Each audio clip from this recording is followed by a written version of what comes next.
2 semanas atrás estuve compartiendo con ustedes, comenzando una serie acerca de la vida abundante, ¿verdad? La vida plena, la vida completa, la vida a la cual Dios nos llama a nosotros, sus hijos.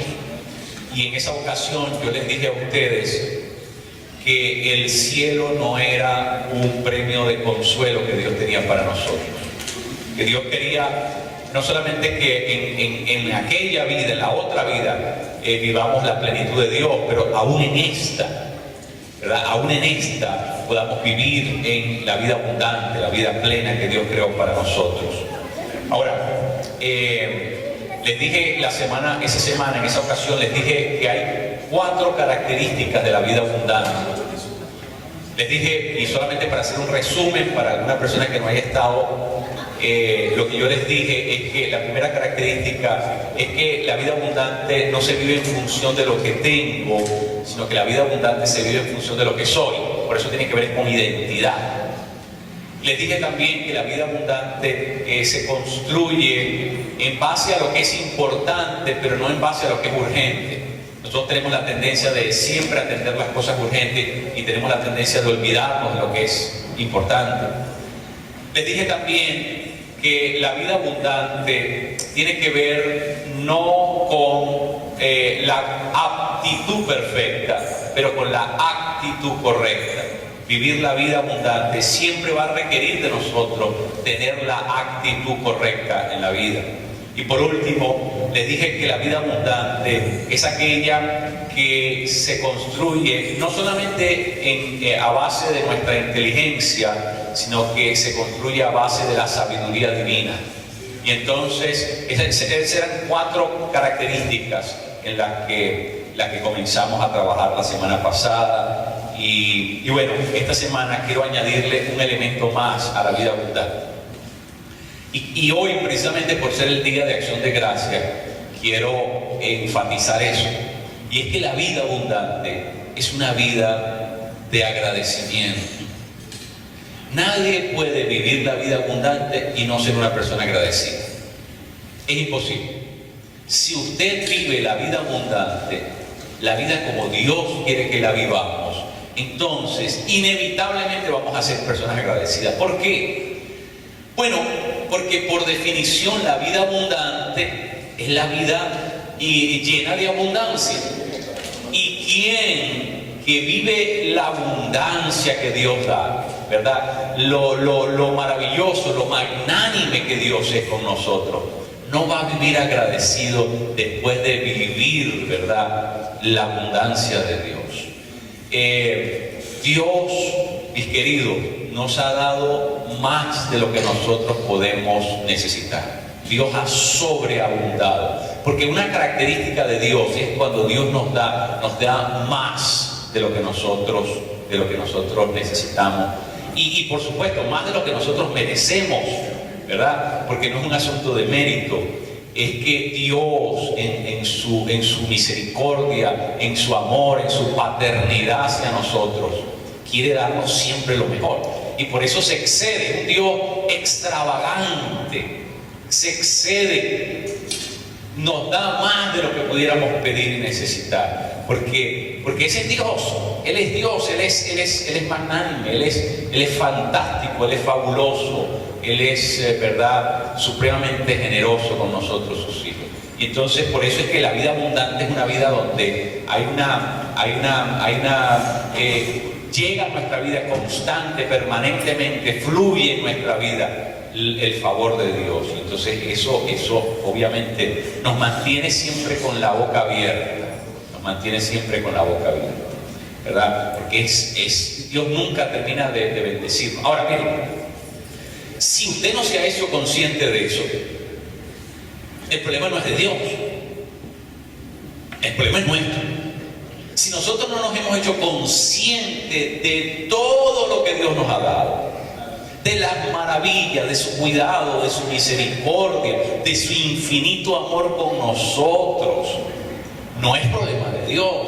No es que Dios no ha mandado, no es que Dios no ha hecho su parte, no es que Dios no se ha manifestado. Por favor, quiere decir que nosotros estamos demasiado entretenidos o demasiado ocupados para darnos cuenta de todas las cosas con las cuales Dios nos ha rodeado. Dios ha sido maravilloso. Como dije, Dios se excede, traspasa los límites de lo que nosotros podemos imaginar. Las bendiciones de Dios son inescrutables, inimaginables. Es algo que no lo podemos muchas veces ni siquiera computar. Pero miren, fíjense, nosotros como gente de la vida abundante, gente que estamos llamados a vivir en la abundancia de Dios, tenemos que aprender a contar las cosas buenas que Dios nos da y no perder el tiempo en las cosas malas. Porque yo no sé, pero es una tendencia humana, parece que eso viene con nuestra naturaleza caída. Pero nosotros siempre enfatizamos y ponemos demasiado cuidado y atendemos demasiado a las cosas malas. Y como que rebobinamos sobre cosas malas y las mencionamos y volvemos, insistimos y hacemos un hueco en la tierra de tantas veces que pisamos sobre la misma cosa, ¿verdad? En cambio, las cosas buenas no le damos el valor que tienen, no las celebramos lo suficiente. Y yo creo que nosotros tenemos que aprender a ser personas agradecidas. Cuando nosotros nos damos cuenta de todo lo que Dios hace en nuestro entorno, no nos queda más que quedar sorprendidos de todo lo maravilloso que es nuestro Dios, nuestro Señor. Dios es supremamente bueno, supremamente amoroso con nosotros, y por eso nos da tanto. Mire, nosotros tenemos que hacernos conscientes de esto. Viendo las noticias, solamente en lo que va de este año, que no se ha terminado, se dice que han muerto 4.000 inmigrantes tratando de pasar del norte de África hacia Europa, o sea, cruzar el Mediterráneo. Lo que se sabe, le digo lo que se sabe porque pueden ser muchísimos otros, pero que ni siquiera se sabe que se murieron. Contabilizados van 4.000 y el año no se ha acabado todavía. ¿Sabe cuánta gente ha puesto aquí en el desierto de Sonora tratando de cruzar la frontera? Por Arizona, por lugares muy inhóspitos. Diariamente recogen cadáveres ahí. ¿Sabe cuánta gente muere cruzando el río Bravo? Gente buscando una nueva oportunidad, buscando rehacer su vida, buscando un chance más en su existencia. ¿Cuánta gente muere todos los años? Todos los años. ¿Sabe cuánta gente se queda aquí en el Canal de la Mona para tratar de pasar de Haití o de Cuba para acá, para los Estados Unidos? ¿Sabe cuánta gente muere ahí en ese lugar donde confluye el Mar Caribe con el Atlántico? ¿Sabe cuánta gente muere ahí? Son miles de personas todos los años. Mi querido, y usted y yo ya estamos aquí. Y usted y yo ya estamos aquí. Y no tuvimos que ni arriesgar la vida, ni tuvimos que perder la vida. O sea, solamente piense por un momento que ya usted vive aquí y usted no tuvo ni que sacrificarla ni que perderla. Usted está entero en una sola pieza y usted tiene la bendición de tener sus dos manos, de poder enfrentarse a la vida, de poder trabajar. Mire, eso es una gran bendición. El día de hoy, hubo cientos de personas en las morgues de los hospitales de esta ciudad que no vieron la luz del sol. Hay gente que no pudieron contar el día de hoy. Hay gente que no va a celebrar el Día de Acción de Gracias el próximo jueves porque no amanecieron el día de hoy, no vieron la luz del día de hoy. Están ahora mismo, sus cuerpos están en las morgues, están bajo un frío intenso hasta que sean, ¿verdad?, reclamados por sus parientes, por sus familiares. Mire, la vida es maravillosa. Nosotros tenemos que hacernos conscientes de eso, que hay más cosas buenas que cosas malas. El enemigo es el que quiere llenarnos, ¿verdad? ¿Cómo se llama? Quiere minarnos con la información negativa para que nosotros no seamos suficientemente agradecidos, no celebremos suficientemente la vida. Y yo creo que tenemos que cambiar ese patrón de ver las cosas, esa manera de analizar las cosas. La vida es lo que Dios ha hecho, lo que Dios hace. Y querido, es demasiado bueno, es demasiado, demasiado maravilloso. La generosidad de Dios por nuestras vidas. Mire, nosotros podemos trabajar, tenemos salud física, estamos vivos, estamos en buena compañía, tenemos amistades. Mire, aquí en este país el pan se llena de moho porque uno no termina de comérselo, mi querido. Hay gente en el mundo que están metidos en hambrunas, que están en situaciones tan adversas, tan difíciles, que quisieran tener ese pan que a nosotros se nos pone malo en la mesa. ¿Sí me entiende lo que le estoy diciendo? Es decir, usted tiene que ser inmensamente agradecido por estar aquí. Usted tiene que ser inmensamente agradecido por ser el objeto de las bendiciones, del amor divino que se manifiesta en tu vida de tantas formas, de tantas maneras. Cuando yo estaba estudiando en la Universidad de Chicago, en el hospital de la Universidad de Chicago, entre las cosas que nos llevaron a ver es que nos metieron al lugar donde hacen las autopsias, allí en el hospital, y del cuarto frío sacan una camilla y sobre la camilla está un hombre que estaba, por supuesto, completamente congelado. Era un hombre de unos 35, 40 años, rapado completamente, un cuerpo que nadie había venido a reclamar en muchísimos años. Un hombre joven, pero nadie se había dado la tarea de venir a reclamar ese cuerpo. Lo tenían ahí metido en ese cuarto frío en la universidad. Mi querido, tú tienes gente que se preocupa por ti. Tú tienes gente que te ama, gente que te rodea, tú tienes familiares, tú tienes amigos, tú tienes que comenzar a valorar todas esas cosas, porque hay gente que no tiene nada. No tiene ni que llevarse a la boca, ni tiene quien se preocupe por ello. Hay gente que nace y son un numerito solamente. Hay gente que nace y como que si no hubiesen nacido, como que si no existieran. Nosotros estamos rodeados por tanta cosa buena, pero ¿sabes qué? Nosotros no nos hemos dado cuenta de eso. O sea, no hemos llegado a analizar el asunto con la profundidad que deberíamos para hacernos conscientes. Necesitamos pasar por un proceso de concientización para que nuestros ojos se abran y nos demos cuenta de tanto que Dios nos ha favorecido, de tanto que Dios nos ama, de tanto que Dios nos ha provisto y, como dije, ha sobreabundado, porque la vida abundante es una vida maravillosa la que Dios ha dado. Mire, ponte a pensar por un momento que tu destino eterno ya está asegurado. Digamos que aquí en esta vida no te sucediera nada bueno. Que ya te dije que eres afortunadísimo porque con todas las cosas que tienes, ¿no te has dado cuenta? Tienes que estar ya muy agradecido. Pero digamos que por esta vida no te pase nada bueno. Tu nombre está escrito en el libro de la vida. Por la eternidad, por los siglos de los siglos, vas a vivir bajo la protección y el amor de Dios. Vas a vivir entre los santos, vas a participar del reino, vas a ser parte del reino de Dios, vas a vivir privilegiadamente. Usted sabe que hay gente que va a vivir eternamente en la condenación, hay gente que va a vivir eternamente en el infierno. Y usted tiene su nombre escrito en el libro de la vida. Eso no hay manera que tú lo hubieses podido pagar. No hay dinero en este mundo que pueda cubrir lo que vale eso. Y tú tienes el privilegio.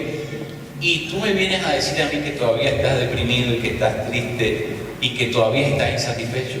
Mire, mi querido, Dios nos ha dado más de lo que pudiéramos necesitar. Dios nos ha dado más. Lo que pasa es que no estamos conscientes de todo lo que Dios nos ha dado. Hay una canción que a mí me gusta mucho que se llama What a Wonderful World, ¿verdad? Esa canción es maravillosa. Esa canción dice que el mundo es maravilloso por las cosas simples, sencillas que tiene, pero que nosotros muchas veces no nos detenemos a mirar eso. ¿Lo tienes ahí, Jean Paul? A ver, échalo a andar.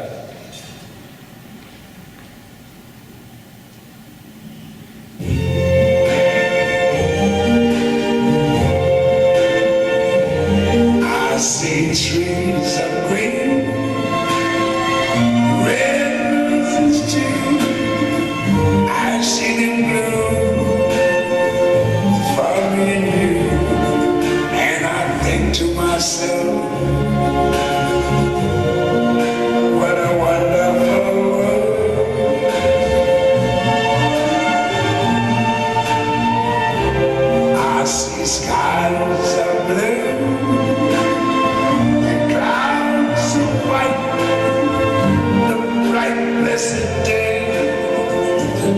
house every night, and I think to myself, what a wonderful world.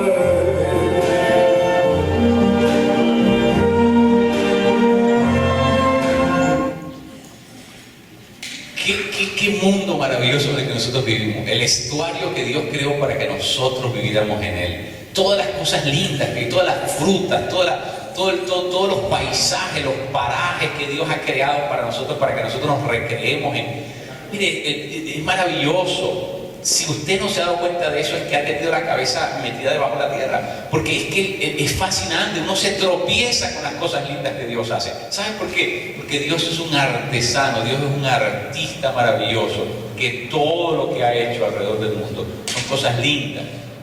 Y sí, hay gente amargada, hay gente pesada, hay gente que le hace la vida a uno de cuadrito, pero ¿sabe qué? Hay muchísima más gente buena, muchísima más gente amable, muchísima más gente que ama a Dios, que quiere las cosas de Dios. Dios nos ha rodeado de una familia, que es esa familia extendida que es la iglesia de Cristo, con sus errores, con sus problemas, porque los tenemos.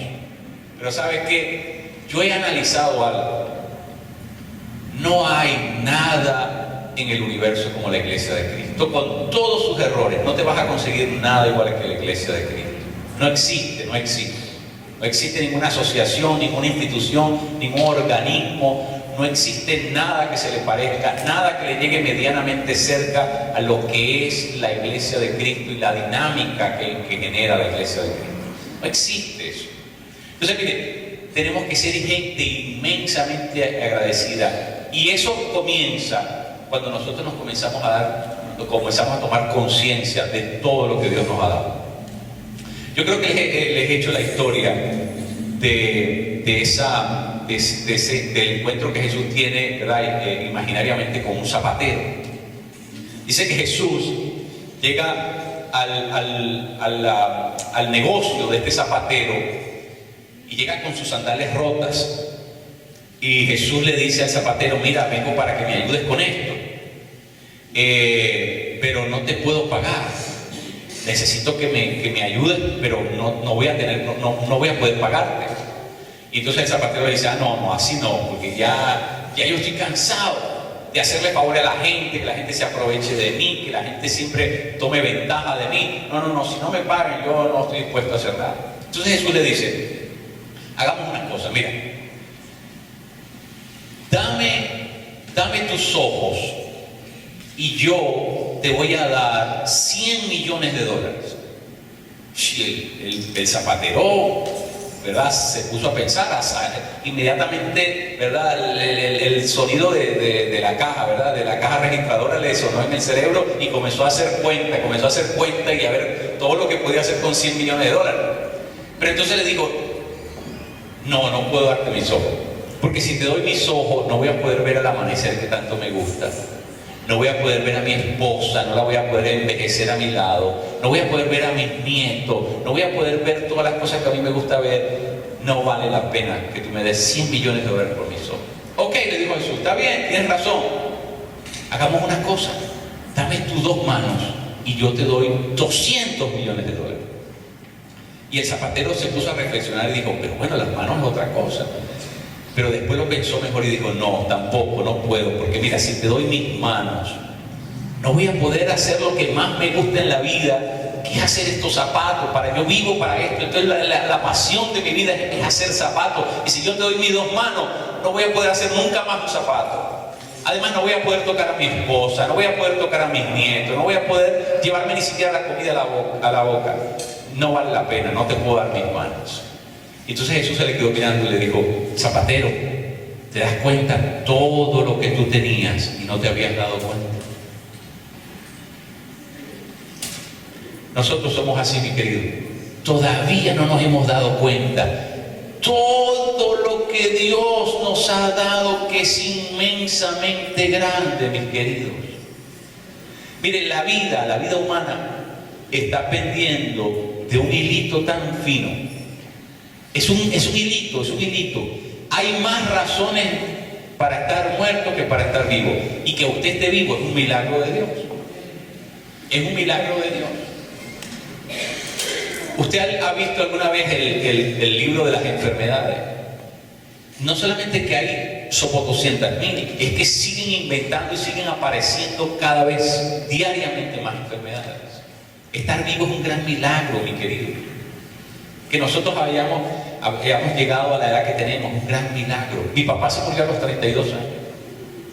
Así que ya yo estoy viviendo mi training con relación a lo que él vivió. O sea, y yo, ¿cómo voy a estar yo mal? ¿Cómo voy a yo a murmurar o a decir algo si es que Dios es maravillosamente grande? Tenemos que hacernos conscientes, mi querido. Lo que necesitamos es hacernos conscientes. Mire, le voy a dar dos razones.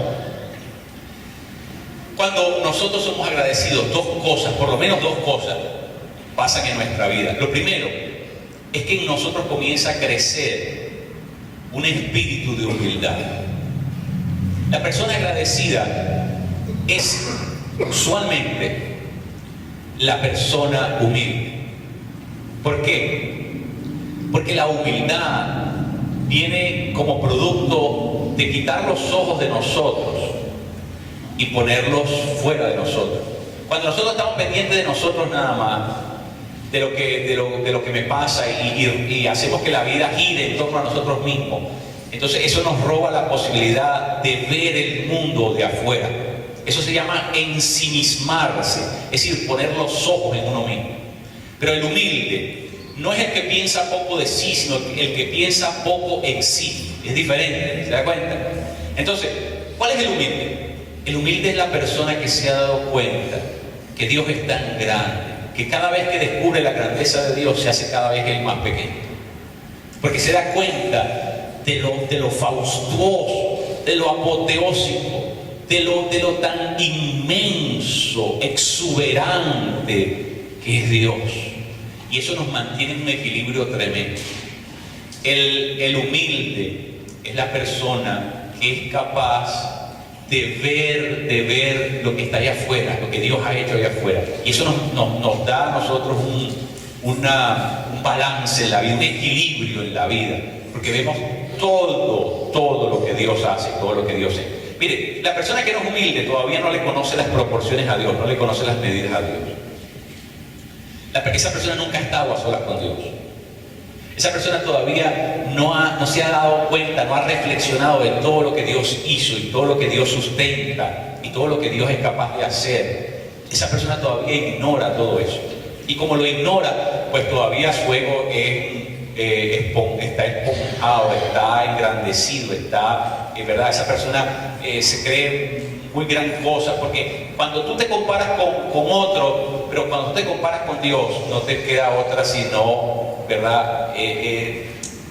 Eso, es decir, compararnos con Dios nos muestra en proporción tan minúsculo, tan pequeño, que eso es lo que va trayendo en nuestra vida el balance.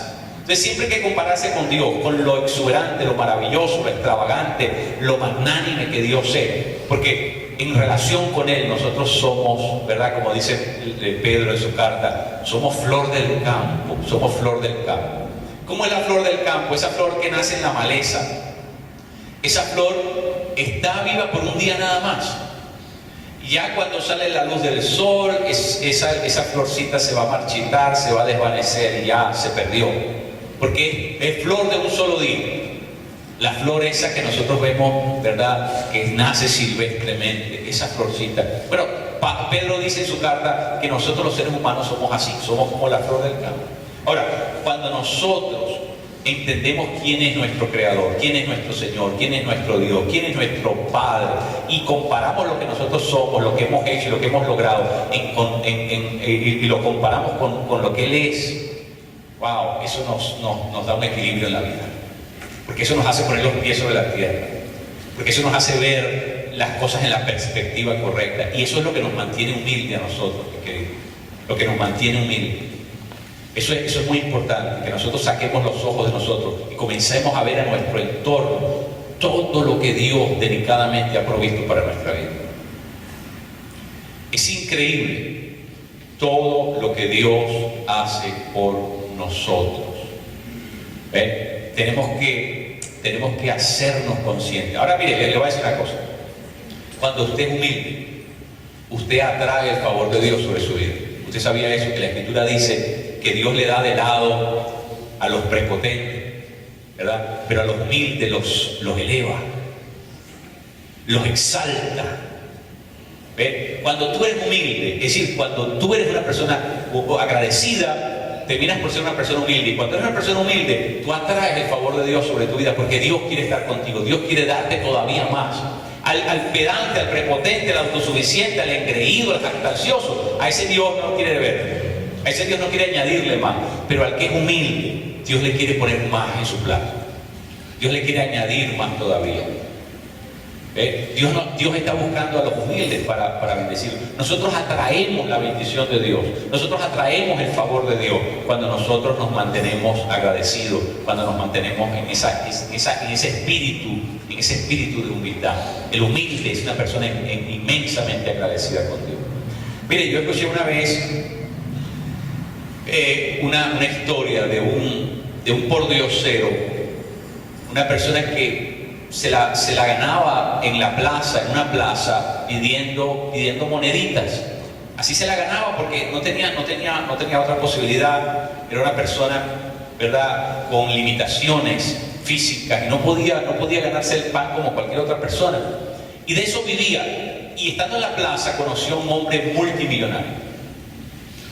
Y este hombre comenzó a hacer una amistad con este pordiosero, con este limosnero, y la amistad fue creciendo porque se veían diariamente y el lugar de encuentro era la plaza, porque el hombre vivía muy cerca de la plaza y el pordiosero vivía ahí, pues. Y entonces ahí se conseguían, hablaban, compartían, hicieron una bella amistad entre las dos personas. Pero un día el limosnero se entera de que esta persona, este hombre, se había muerto. Y bueno, en homenaje y en agradecimiento por su amistad, él se sentía tan agradecido de haber conocido a este hombre, de todo lo que este hombre le había dado, lo había apoyado, lo había estimulado, le había dado dinero en ocasiones. Se sentía tan agradecido por haber conocido a esta persona, por haberlo tenido en su vida esta persona, que el hombre hizo la única cosa que más o menos podía hacer, y es que el hombre podía pintar, y agarró un pedazo de cartón, ¿verdad?, de esos que andan por ahí en la calle, y pintó el rostro de este hombre y lo llevó, ¿verdad?, a la casa, a la mansión donde una vez vivió este hombre, y habló con el que estaba allí, con el mayordomo de aquella mansión, y le dijo: mire, yo quiero que usted le lleve esto al padre de mi amigo, ¿verdad? El padre de mi amigo todavía vive y yo quiero que él conserve esto como un homenaje de mi agradecimiento por la vida de su hijo. Y bueno, el mayordomo, pues ni modo, le llevó eso al dueño, que ya era una persona de edad avanzada, y conservó aquel cuadro, aquella pintura muy inocente, una pintura hecha a lápiz en un cartón. O sea, qué valor podía tener aquello, pero era algo significativo para el pordiosero, porque era un acto de agradecimiento lo que le estaba haciendo por la amistad de aquel hombre. Pasaron unos meses y de pronto se hizo noticia el hecho de que aquel hombre también había muerto, es decir, el padre del amigo de él.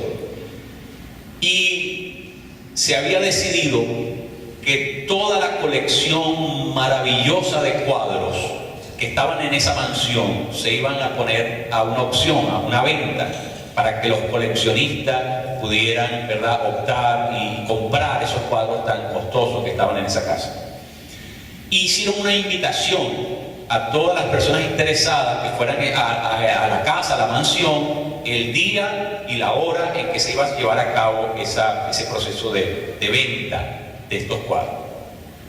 Bueno, el pordiosero se enteró del día y de la hora que eso iba a ser, y de alguna manera manejó las cosas para conseguir que alguien le prestara un saco, y se apareció y se coló entre la gente que iba entrando a aquella actividad, y comenzaron a rematar, ¿verdad? Comenzó el proceso de venta de aquellos cuadros. Pero el primer cuadro que sacaron, porque así lo decía el testamento decía que el primer cuadro que había que vender, adivinen cuál, era el cuadro donde estaba la cara de su hijo que había sido pintado en un pedazo de cartón. El dueño, el señor lo había puesto en un marco muy fino, pero lo que estaba dentro era un pedazo de cartón pintado a lápiz. ¿Y sabe qué? Ese fue el primer, así decía el testamento, y tenían que vender ese cuadro primero, y bueno, tenían que cumplir con lo del testamento, lo ofrecieron, y obviamente nadie quiso dar nada.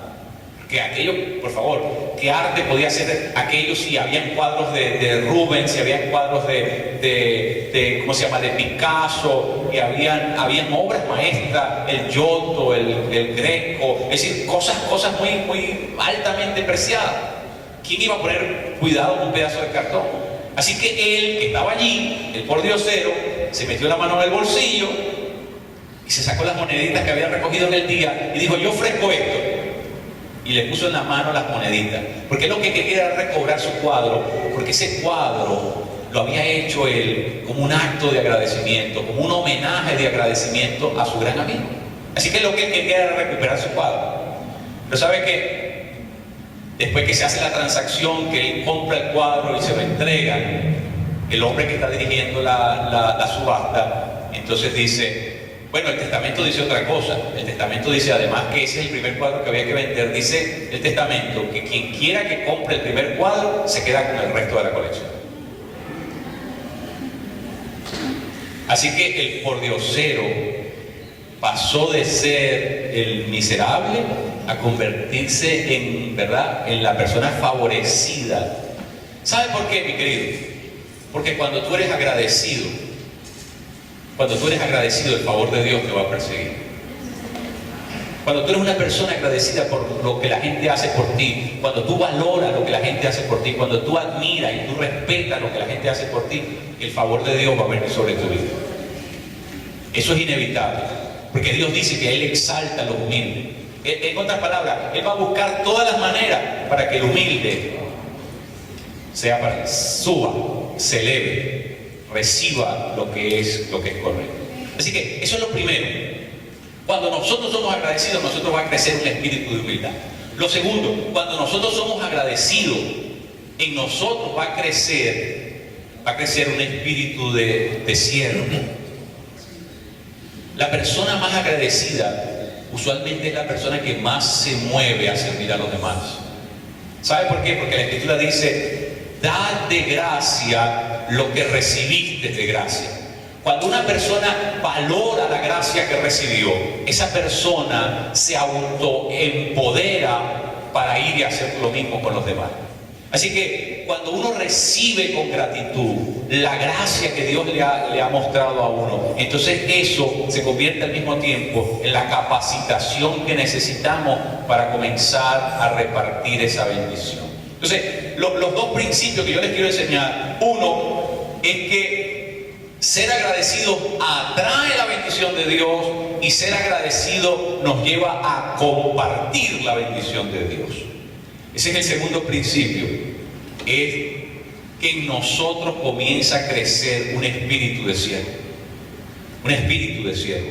Mire, si usted se hace consciente, mi querido, de todo lo que el Señor te da, ¿cómo es que tú no vas a pasar eso para otra persona? ¿Cómo es que tú no le vas a dar a otra persona si Dios te favoreció a ti, si Dios te bendijo a ti, si Dios fue maravilloso contigo, si en el momento que tú más necesitabas Él sacó la mano por ti? ¿Cómo tú no te vas a mover a hacer exactamente lo mismo con otra persona? Si el Señor a ti te complace, te da tanto, ¿cómo tú no vas a hacer lo mismo con otro? Lo que tú le ves hacer al Señor, tú lo aprendes y tú comienzas a hacer eso con la vida de otra persona. Eso es lo que pasa en la persona agradecida. Ahora, si usted no es agradecido, usted recibe y se va a ir inflando, y sabe que todas las cosas que Dios te da, si tú no las, ¿verdad?, si no las compartes, terminan por convertirse en cosas que te hacen daño. Como el mar muerto.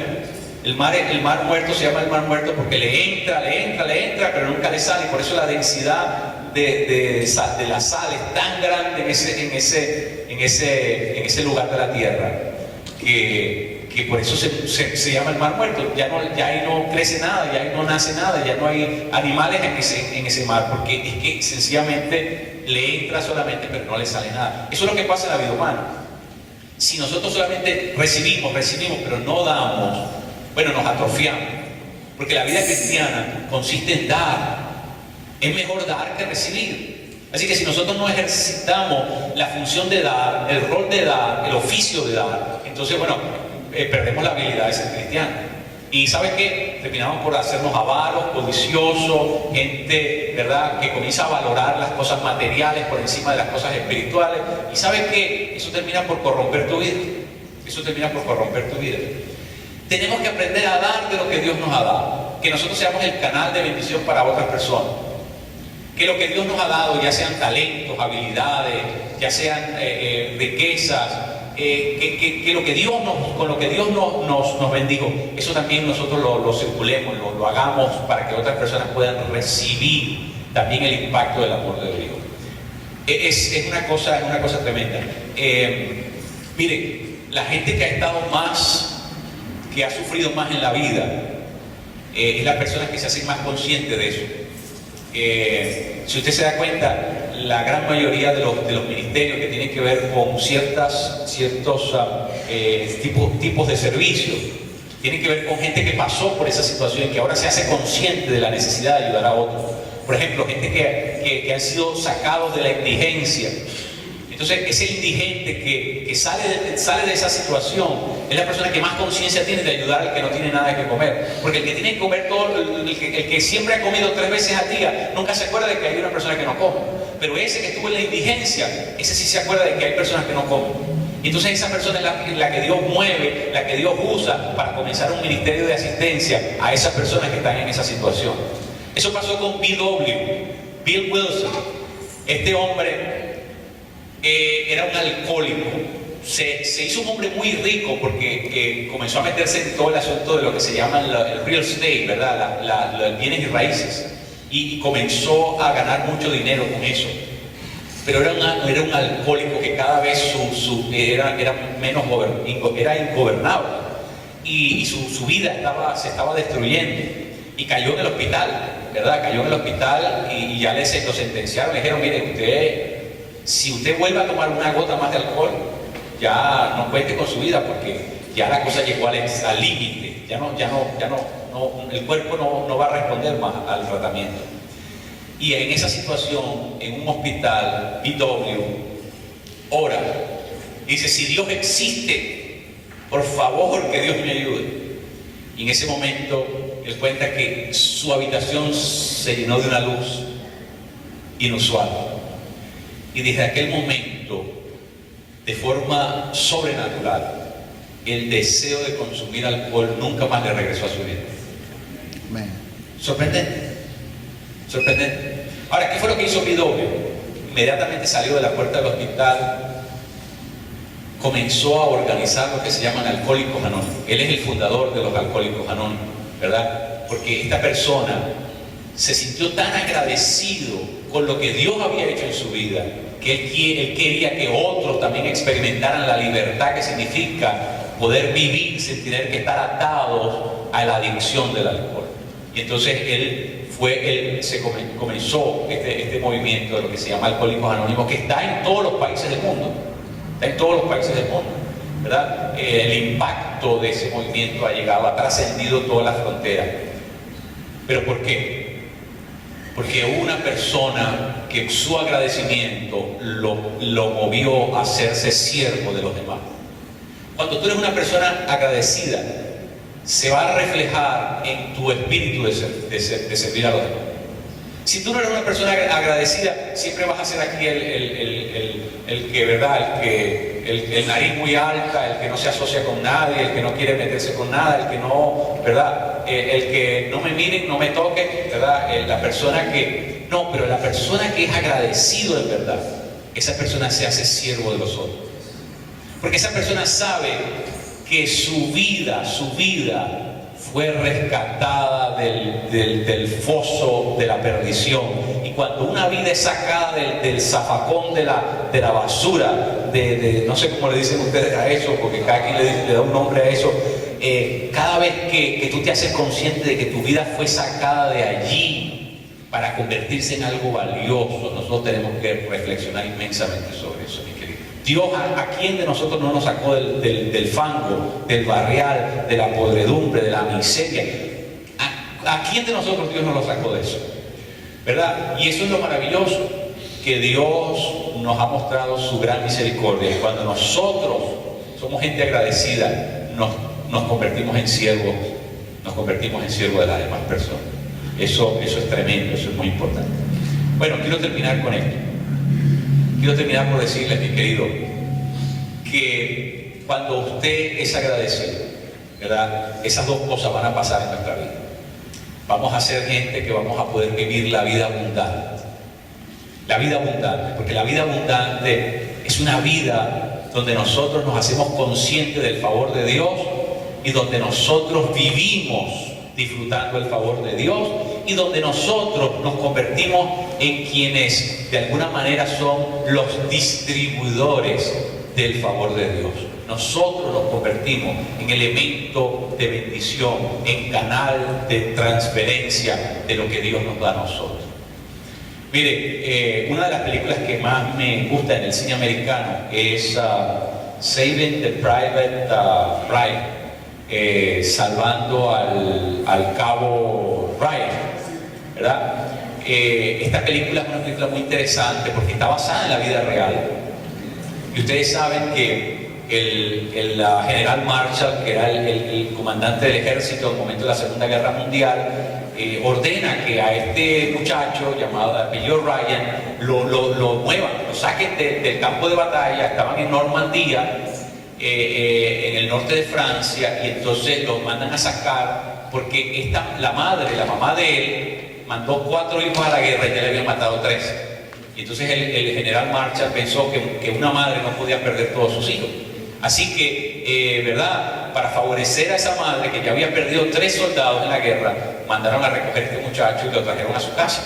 Y lo sacaron de la guerra. Pero para poder sacarlo de la guerra, había que hacer una maniobra militar muy fuerte porque la guerra estaba prendida en toda Europa. Así que sacarlo de ahí no era una cosa como decir, bueno, vente y móntate en el autobús y regrésate. No, era una cosa complicadísima porque no había por dónde pasar. Y entonces comisionan a un capitán llamado John Miller.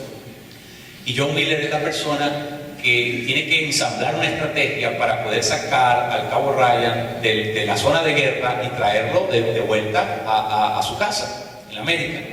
Pero bueno, eso consiste en la película, que para poder salir de allí se tuvieron que enfrentar a muchísimos obstáculos en el camino, al punto de que esta persona que lo comenzó a cuidar como si fuera un niño pequeño, porque esa fue la orden que le dieron, que no le podía pasar nada a este hombre.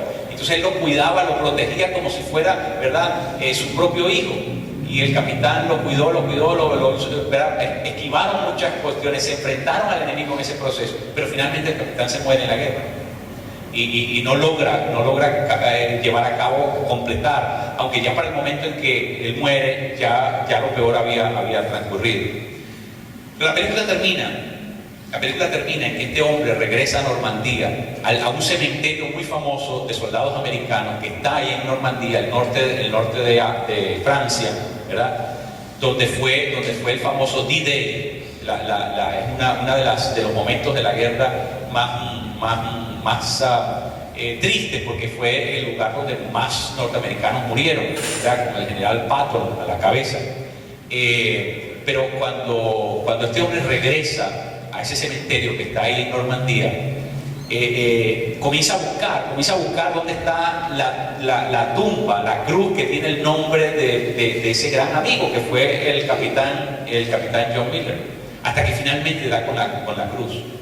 Y ahí está el nombre del capitán, está todo, ¿verdad? Y entonces cuando él se arrodilla y comienza a llorar, y bueno, los familiares sorprendidos, ¿verdad? Un poco, porque llegó ahí con su esposa, llegó con sus hijos, con sus nietos, y comienza a llorar sobre esa hierba donde está, ¿verdad?, donde estaba enterrado el cuerpo de este capitán. Y el hombre se para, ¿no? Y le dice a la esposa, dime que he sido un buen hombre, dime que he vivido una buena vida, dime que he sido un buen hombre. Es lo que le dice a la esposa, y la esposa le dice, sí, tú has sido un buen hombre. Porque la única cosa que el capitán le pidió es que viviera una buena vida. Lo único que el capitán le dijo que hiciera es que viviera una buena vida, que disfrutara la vida. Porque ese sacrificio, de la única manera como Él le pagaba a Él su propia muerte y el sacrificio que había hecho, es que este hombre pudiera disfrutar la vida, la viviera plenamente. Mire, y eso fue lo que Jesús hizo por nosotros en la cruz. Dios se sacrificó por nosotros en la cruz para que nosotros pudiéramos vivir la buena vida. Dios ofreció su propio Hijo. Dios ofreció su propio Hijo para que nosotros pudiéramos vivir la buena vida. Así que la vida abundante es la vida a la cual Dios nos llama a cada uno de nosotros. Pero miren, si nosotros queremos hacer que el sacrificio de Jesús haya valido la pena, no podemos conformarnos con menos que con la vida abundante. Porque ¿qué estaríamos haciendo si Jesús murió por nosotros y nosotros no hacemos mérito al sacrificio de Jesús? La única manera como nosotros retribuimos el sacrificio de Jesús es la misma manera como el cabo Brian le tocaba vivir la vida. Le tocaba vivir la vida en agradecimiento por lo que John Miller, por lo que el capitán Miller había hecho por su propia vida. Y eso es lo que nos toca a nosotros. Vivir de tal manera que podamos vivir agradecidos del gesto que Dios tomó por nosotros cuando mandó al capitán de los ejércitos de Yahvé. Así se presenta Jesús en el Antiguo Testamento. Si no me cree, búsquelo en Josué capítulo 5 verso 13. Cuando se le presenta a Josué, le dice: yo soy el capitán de los del ejército de Yahvé. Y se trata de Jesucristo haciéndose presente en el Antiguo Testamento. Así que Él es el capitán de los ejércitos de Yahvé. Así que si tú quieres honrar al capitán que dio su vida por ti, nos corresponde entonces vivir la vida plena, la vida abundante, la vida que Dios creó para cada uno de nosotros. Vive agradecido, mi querido, porque hay tantísimas razones para estar agradecido, que poner cuidado en las cosas malas sería de verdad algo inesperado, algo bochornoso, algo que no debe pasar en nuestra vida. No pienses más en las cosas malas que te han pasado. No dejes porque el único que está detrás de las cosas malas, que las recuerdes y que vivas todo el tiempo prestándole atención y que te roben la energía vital y que te roben la concentración, el que está interesado en eso es Satanás. Dios quiere que tú pongas cuidado en las cosas buenas que tienes, en lo que Dios te ha dado, en lo que Dios te ha prodigado. El Señor es maravilloso. El Señor te ha dado demasiado, te ha dado más de lo que tú necesitas. Tienes más de lo que necesitas. El Señor ha sido bueno contigo. Así que sea agradecido y celebra cada día de tu existencia.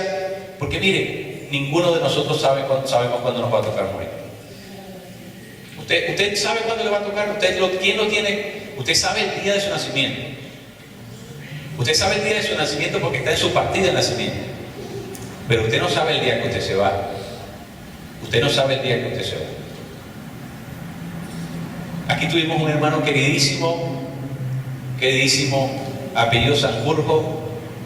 Yo lo invité a predicar un día de Semana Santa, un Viernes Santo. Queridísimo. Y predicó el Viernes Santo contento, alegre, feliz, porque él estaba en el seminario, se estaba preparando. El día siguiente se murió. Era un hombre joven que había sido militar toda su vida, había sido cinta negra, y el hombre se murió. Ninguno de nosotros podíamos creerlo. Hombre es joven, saludable, militar, atleta. Usted no sabe cuándo se va a morir, mi querido. Hasta bañándose en la bañera de su casa usted se puede caer, se puede matar. Hasta bañándose. O sea, yo escuché en estos días que hubo una niña que se murió de comerse un pan con peanut butter. O sea, hay gente que reacciona al peanut butter que se muere, se les tranca aquí se muere. O sea, mire, mi querido, que usted esté vivo, celébrelo. Cuando usted se baje de la cama y ponga los pies sobre el piso de su casa, bendiga al Dios del cielo, celebre, dance en un solo pie y déle vuelta al cuarto y celebre que usted está vivo. Porque la vida es el capital más grande que tenemos y no sabemos cuándo se nos va a ir. Así que no vale la pena estar agrios, ni amargados, ni pesadumbrosos, ni taciturnos, ni deprimidos, ni nada de ese tipo de cosas.